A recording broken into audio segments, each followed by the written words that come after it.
எல்லாருக்கும் வணக்கம். Welcome back to my channel Kala's vlogs. This is Kaladevi. So இந்த வீடியோவில் நம்ம எதை பற்றி பார்க்க போகிறோம் அப்படின்னா, நார்மலாக நம்ம வீட்டில் எல்லாருக்கும் வீட்டில் வேலை இருக்கிறது சிம்பிள் வேலை தாங்க. ஆனால் ஏதாவது ஒரு நல்ல நாள் அப்படின்னு வந்துருச்சுன்னா, ஃபார் எக்ஸாம்பிள் கிருத்திகை, சஷ்டி இந்த மாதிரி ஒரு நல்ல நாள் வந்துருச்சு அப்படின்னா நமக்கு வீடு துடைக்கிறது, பூஜை சாமான் கழுவுறது, நிறைய வேலை எக்ஸ்ட்ரா வேலை இருந்துகிட்டே இருக்கும். ஸோ அப்போ கொஞ்சம் நம்ம பிஸியாகவே போயிட்டு இருக்கோம். நம்மளோட ரொட்டீன் வந்து ஸோ ரெஸ்ட் இல்லாமல் நம்ம இருப்போம் இல்லையா. ஸோ அந்த மாதிரி ஒரு 2-3 டேஸாக எனக்கும் ரெஸ்ட் இல்லாமல் ஒர்க் இருந்துக்கிட்டே இருந்தது. ஸோ அதெல்லாம் தான் நான் உங்களுக்கு இப்போ ஷேர் பண்ணிக்க போகிறேன். ஸோ வாங்க வீடியோக்குள்ளே போய் பார்க்கலாமா.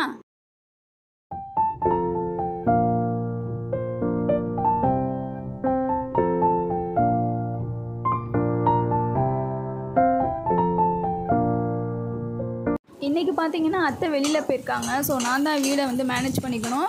ஸோ சமையல் நான் தான் பண்ணிக்கணும். ஜென்ரலாக பார்த்தீங்கன்னா எங்கள் அத்தை தான் சமையல் செய்வாங்க. நான் அவங்களுக்கு வெஜிடபிள்ஸ் அந்த மாதிரி கட் பண்ணி கொடுக்குறது அந்த ஒர்க் தான் நான் பண்ணுவேன். அதாவது மேல் வேலைன்னு சொல்லுவாங்க, அது மட்டும் நான் பண்ணுவேன். வச்சு இறக்குறது வந்து அத்தை தான் பண்ணுவாங்க. ஸோ அத்தை இன்றைக்கி வெளியில் போயிட்டாங்க அப்படின்றதுனால நான் பண்ணிக்க வேண்டியதாக ஒரு சுச்சுவேஷன் இருந்தது. ஸோ எனக்கு மட்டும்தான் குக் பண்ணிக்கணும். அதனால சிம்பிளாக தக்காளி தொக்கு மட்டும் வச்சுக்கிட்டேன். தக்காளி தொக்கு நான் எப்படி பண்ணுவேன் அப்படின்னா, ஜஸ்ட்டு கடுகு உளுத்தம்பருப்பு போட்டு தாளிச்சிட்டு அதில் வெங்காயம் போட்டு வதக்கிட்டு, வெங்காயம் நல்லா வதங்கினதுக்கப்புறமா தக்காளி சேர்த்து அதுவும் நல்லா வதங்க விட்டுருவேன். தக்காளி கொஞ்சம் டைம் எடுக்கும், அதனால் உப்பு கூடவே சேர்த்துப்பேன். ஸோ தக்காளி கூடவே உப்பு, மிளகாத்தூள் சேர்த்து ஒரு மூடி போட்டு மூடி வச்சுருவேன். அது சிம்மிலேயே வதங்கிக்கிட்டே இருக்கும். நல்லா வதங்கினதுக்கு அப்புறமா லேசாக தண்ணி தெளித்து விட்டு அதுக்கப்புறம் கொதிக்க வச்சு நல்லா சுண்ட வச்சு இறக்க வேண்டியது தான். இன்றைக்கி கிருத்திகைக்கு வீட்டில் கொஞ்சம் நல்லா பண்ணுவோம். ஜஸ்ட்டு பூஜை தான் பண்ணுவோம், அவ்வளோதான். படையல் போட்டு சாப்பாடு போட்டு அதெல்லாம் பண்ண மாட்டோம். பட் சாமி மட்டும் நல்லா விளக்கேற்றி கும்பிடுவோம், வீடு க்ளீனாக வச்சுப்போம். ஸோ மார்னிங்கே நல்லா ஹேர்லாம் வாஷ் பண்ணிவிட்டு ஃப்ரெஷ்அப் ஆகிட்டு வந்துட்டு சாமிக்கு விளக்கேற்றுறதுக்கு ரெடி ஆகிட்டு இருந்தேன்.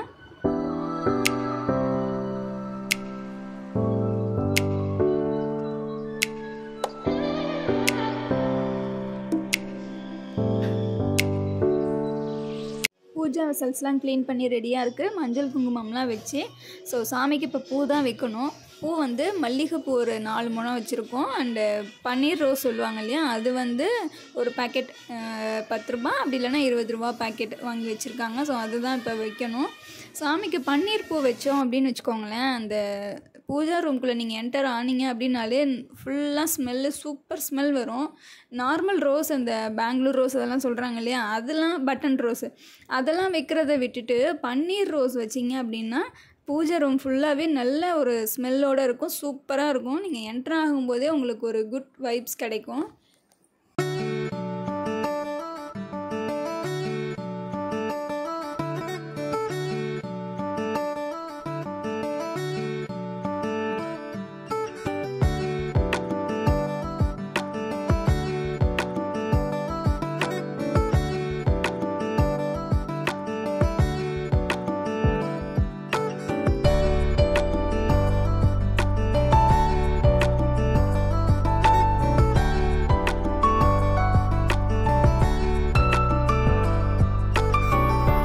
இன்றைக்கி கிருத்திகை அப்படின்றதுனால முருகருக்கு மட்டும் மல்லிகைப்பூவை மாலை மாதிரி பெருசாக போட்டாச்சு. ஸோ ஓவராலாக லுக் பார்த்திங்கன்னா சூப்பராக ஒரு பாசிட்டிவ் வைப்ஸோடு இருந்தது பூஜா ரூமே. அண்டு குட் ஸ்மெல் கூட இருந்துச்சு.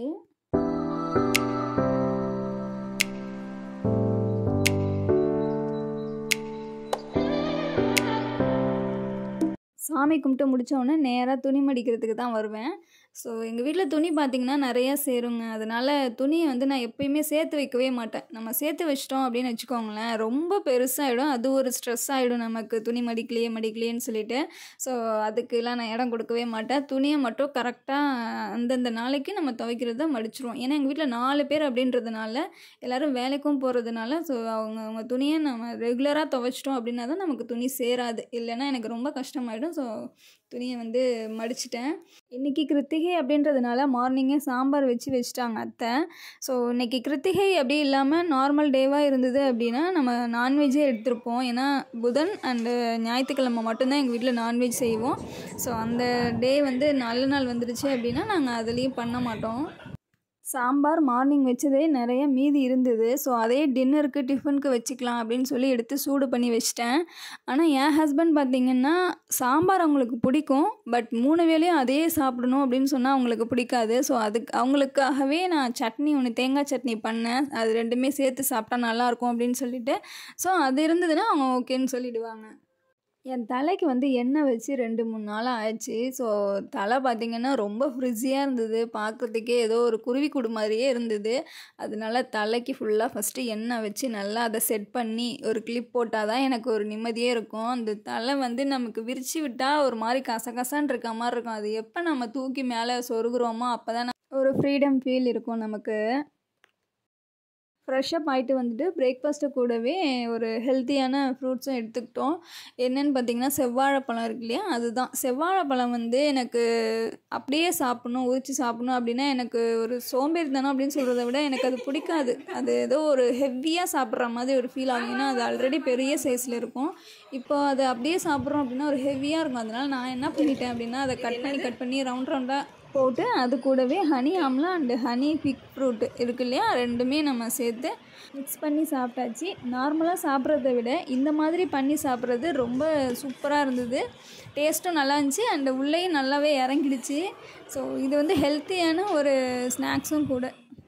சென்னையில் இப்போல்லாம் அப்பப்போ கொஞ்சம் மழை வந்துட்டு போகுது. அதுவும் நைட்டு இந்த ஈவினிங் டைம்லலாம் கொஞ்சம் மழை அதிகமாகவே வருது.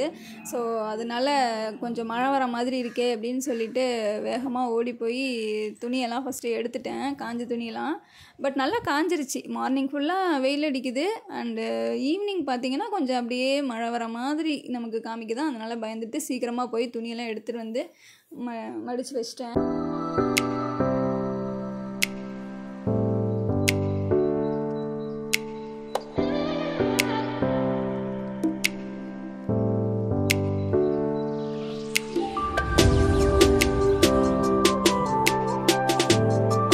இன்றைக்கி நைட்டு டின்னருக்கு கார சட்னி தான் வச்சேன் டிஃபனுக்கு. ஸோ நான் கார சட்னி எப்படி வைப்பேன் அப்படின்னா, வெங்காயம் ஒரு 10 பல் சின்ன வெங்காயம், அப்புறம் தக்காளி இருக்கு இல்லையா, அது வந்து ஒரு சின்ன சைஸ்லேயே 2, அப்படி இல்லைன்னா மீடியம் சைஸில் 1, சின்ன சைஸில் 1, 2. அதுக்கப்புறம் உளுத்தம்பருப்பு இல்லையா, அது கொஞ்சம் ஒரு 4 உளுத்தம்பருப்பு தான்.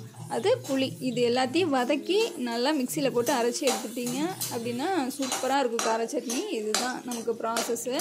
வேறு எதுவும் பண்ண தேவையில்ல. தேங்காய்லாம் இதுக்கு சேர்க்க தேவையில்லை. சேர்த்தாலும் ஒன்றும் தப்பு இல்லை, நல்லா தான் இருக்கும். அது ஒரு மாதிரி இருக்கும் டேஸ்ட்டு, இது ஒரு மாதிரி இருக்கும். ஸோ எல்லாத்தையும் வதக்கி நம்ம மிக்சியில் சேர்த்து அடித்து எடுத்துக்கிட்டோம் அப்படின்னா நமக்கு கார சட்னி சூப்பராக ரெடி ஆகிடும். ஆஸ் யூஷுவல் நார்மலாக எப்பயும் தாளிப்போம்ல, அது மாதிரி தான். கடுகு உளுத்தம்பருப்பு போட்டு கருவேப்பிலை போட்டு தாளித்து ஊற்றிட வேண்டியது தான். நமக்கு கார சட்னி சூப்பராக ரெடி ஆகிடும்.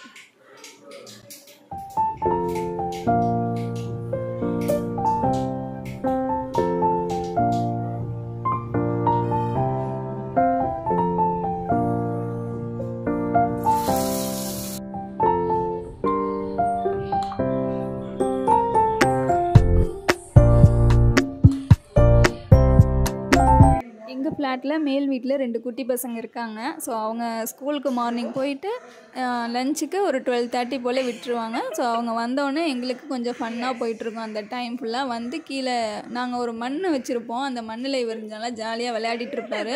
ஸோ இன்னொரு குட்டி பையனும் சேர்ந்து வருவான். 2 பசங்களும் சேர்ந்துட்டா நல்ல ஒரு என்ஜாய்மெண்ட்டாக போயிட்டு இருக்கோம். நம்ம அவங்க கூட கான்வர்சேஷன் பண்ணிக்கிட்டு அப்புறம் நாங்கள் எல்லாம் உட்காந்து பேசிக்கிட்டு இந்த மாதிரி போயிட்டு இருக்கோம். ஸோ இந்த மாதிரி இருக்கிறது ஒரு ஃப்ளாட் அப்படின்னு இருக்கும்போது எல்லோரும் சேர்ந்து உட்காந்து பேசுகிறது, இதெல்லாம் வந்து ஒரு ஹெல்த்தி ரிலேஷன்ஷிப்பாக இருக்கும். இப்போல்லாம் நிறைய பேர் அதை ஃபாலோ பண்ணுறதே கிடையாது. ஸோ இந்த மாதிரிலாம் நம்ம இருந்தோம் அப்படின்னு வச்சுக்கோங்களேன், நமக்கும் ஒரு மைண்ட் பாசிட்டிவாக இருக்கும். ஸோ இந்த மாதிரி டாட்லர்ஸ்லாம் இருக்காங்க இல்லையா, அவங்களுக்கும் ஒரு வீட்டுக்குள்ளேயே இருக்கிறோம் அப்படின்றத தாண்டி அவங்களே வெளியில் இது மாதிரி விளையாட விட்டீங்க அப்படின்னா அவங்களும் நல்லா என்ஜாய் பண்ணுவாங்க.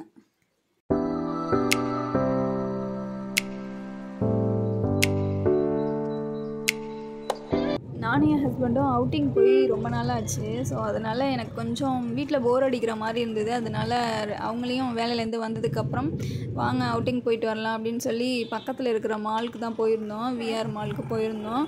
ஸோ அங்கே கொஞ்சம் நேரம் டைம் பாஸ் பண்ணிவிட்டு அதுக்கப்புறமா வெளியில் கொஞ்சம் சாப்பிட்டுட்டு அப்புறமா வீட்டுக்கு வந்தோம். மைண்டு கொஞ்சம் ரெஃப்ரெஷ் ஆச்சு. நம்ம ஏதாவது ஒரு ஸ்ட்ரெஸ்ஸோ இல்லை நமக்கு போராக இருக்குது, என்னடா இது அப்படின்ற மாதிரி இருக்குது அப்படின்னா நம்ம கொஞ்சம் வெளியில் நம்ம இந்த மாதிரி மால்க்கெலாம் போகணும் அப்படிலாம் அவசியம் கிடையாது. ஜஸ்ட்டு நீங்கள் வெளியில் போய் நீங்கள் வந்தாலே ஒரு வேறு மைண்ட் செட்டு நமக்கு வந்துடும். ட்ராம்போலினில் வந்து எனக்கு போகணும் அப்படின்னு சொல்லி ரொம்ப நாள் ஆசை. இன்னும் நான் அதில் போனதே இல்லை. ஸோ எனக்காக போய் என் ஹஸ்பண்டு அதில் ரேட்லாம் விசாரிச்சுட்டு வந்தாங்க. ஸோ அது எப்படி அப்படின்னா 2 பேருக்கு 1500 அப்படின்னு சொன்னாங்க 1 ஹவருக்கு. அதுவே ½ அன் ஹவர் அப்படின்னா 1000 அப்படின்னு சொல்லியிருந்தாங்க. ஸோ அதே மாதிரி எனக்கு வாட்ச் வந்து ஒரு ஃபாசிலில் வாங்கணும் அப்படின்னு ரொம்ப ரொம்ப நாளாக ஆசையாக இருந்தது. ஸோ அதையும் போய் செக் பண்ணிவிட்டு வந்துடலாம் அப்படின்னு ரேட்லாம் விசாரிச்சுட்டு வந்திருக்கோம். ஸோ அது எப்போ வாங்க போகிறோன்னு தெரியல. பட் கூடிய சீக்கிரம் வாங்குவோம் அப்படின்னு நினைக்கிறேன். ஃபாசில் வச்சு எனக்கு ஃபேவரட்டான ஒன்று. இதில் கலெக்ஷன்ஸ் வந்து நிறையா வச்சுருந்தாங்க. மென்ஸாக இருக்கட்டும் விமென்ஸாக இருக்கட்டும் 2 பேருக்குமே கலெக்ஷன்ஸ் நிறைய இருந்தது. ஸோ ஸ்டார்டிங் ப்ரைஸ் பார்த்திங்கன்னா 10லேருந்து 12 தான் ஸ்டார்டிங் ப்ரைஸே.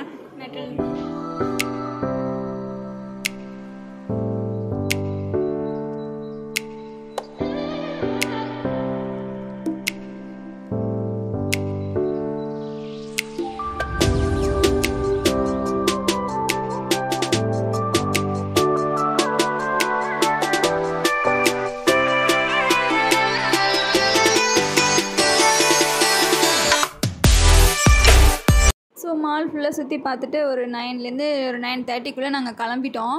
கிளம்பி வெளியில் போயிட்டு ஒரு ஹோட்டலில் சாப்பிட்டுட்டு அதுக்கப்புறமா வீட்டுக்கு போயிட்டோங்க. ஹோப் இந்த வீடியோ உங்கள் எல்லாேருக்கும் பிடிச்சிருக்கும் அப்படின்னு. இந்த வீடியோ பிடிச்சிருந்தா லைக் பண்ணுங்கள், ஷேர் பண்ணுங்கள், மறக்காமல் நம்ம சேனலை சப்ஸ்கிரைப் பண்ணிக்கோங்க.